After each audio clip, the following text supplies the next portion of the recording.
Hi, my name is Dr. Jay Lim. I'm a consultant urologist with Pan Asia Surgery. I'm trained in the field of endourology, which is basically dealing with urinary stones in the kidney, the ureter, or in the bladder.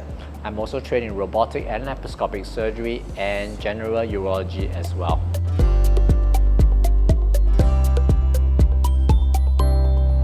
Hi Doc, juggling a busy urology practice, running and your passion for cooking, how do you manage to find equilibrium among these three diverse pursuits? The honest truth is it's not easy, and it's really about time management. I suppose at the end of the day, when you actually want to do something, you will actually go about doing it. I start my day fairly early than most, and while the children are still not up, or rather just in between a bit of a break time, I usually go for a quick run. And you'll be surprised because if you actually do this often enough, generally the time that you take to do all these tasks gets smaller and shorter, and you can actually put more things in. So for me, a typical day will be a quick run, then basically followed by the day's work. And if a day is good, you generally can actually go back and look at what you want to do, and sometimes that is actually just cooking.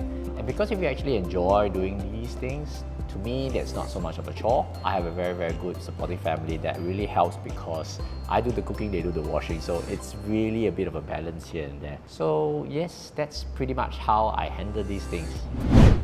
Running is often associated with physical and mental wellness. How do you see this connection between maintaining personal wellness and your role as a urologist? I actually agree with that very much. Sometimes on days and on conference when I don't get to run, you will actually feel mentally very confused and fatigued.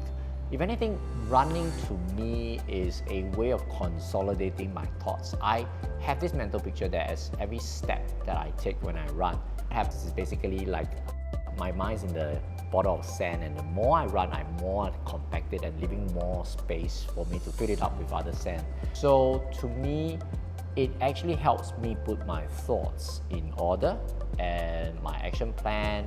And I also find that the amount of fitness and the endurance that I get by running, it translates very well to surgery. You need to be able to last as long as the surgery. And having gone through the endurance training with running certainly helps a lot during surgery. If you could invent a futuristic urology-related gadget, what would it be?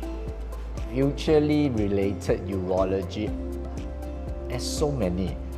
The reason as to why urology is interesting, particularly in my field of endourology, is the amount of tools we get to play along. As a surgeon, as a urologist, you generally have a lot more toys that are available compared to a general surgeon.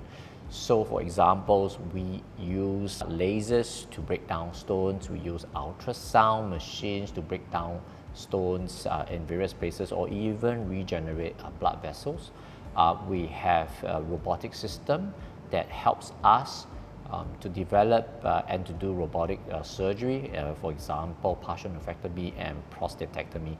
These are fields that is unique to the field of urology because we get to play with so many toys, and with that, it's one of those few specialty that we always get to invent new things. And I suppose if you go back to the question as to what is the new thing that I want to invent, I would imagine it will be a quick and simple way to join ureters up together, because the urinary system is unlike a lot of the other disciplines that we work with. It is a system that is unique.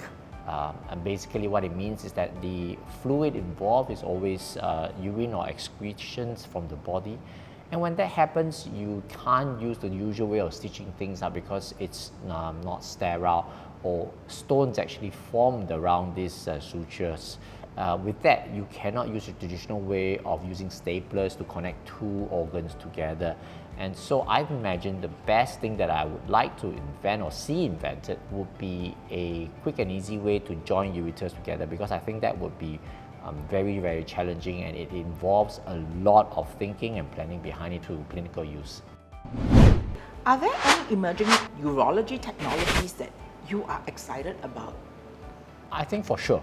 The current age that we are dealing with, I mean, artificial intelligence is one of those things that's rapidly becoming a feature in the use of medicine, particularly in the form of unsupervised learning or deep learning. Maybe it may not be considered as a surgical technique or surgical intervention, but certainly I think that the role of AI or deep learning or even unsupervised learning will become an increasingly featured in the modern day medicine in the next 10-20 years, and it's certainly very exciting to look, because particularly it's very interesting for me because it combines the field of surgery and IT, which I was fortunately able to be involved with previously in my previous life.